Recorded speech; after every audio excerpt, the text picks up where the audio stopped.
In today's video, I'm going to teach you how to add a photo to your resume using Canva. Whether you want to add a personal touch or stand out to prospective employers, this simple process can elevate your resume. Let's walk through this step by step. First, open Canva and select the resume you'd like to edit or create a new one if you haven't already. Take a moment to familiarize yourself with the layout so you can decide the best place for your photo without disrupting the flow of your information. This helps ensure your resume remains clean, professional, and easy to read. Next, on the left side of the screen, click on the Elements tab.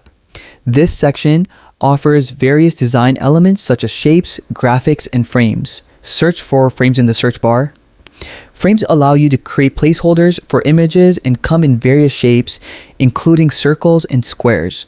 Choosing the right frame shape can influence the overall impression your resume gives. For this tutorial, select a circular frame to give your resume a sleek and professional look.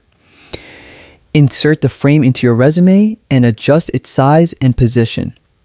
A common placement is near your name or contact information, ensuring it complements the text rather than overshadowing it. Adding the frame first helps you visualize the overall balance of your design before adding the actual photo.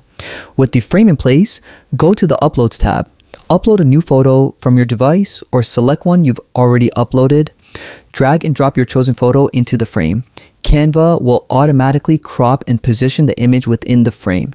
You can also experiment with slight adjustments in brightness or contrast to make sure the photo matches your resume style. If needed, double-click the photo to adjust its positioning for a perfect fit.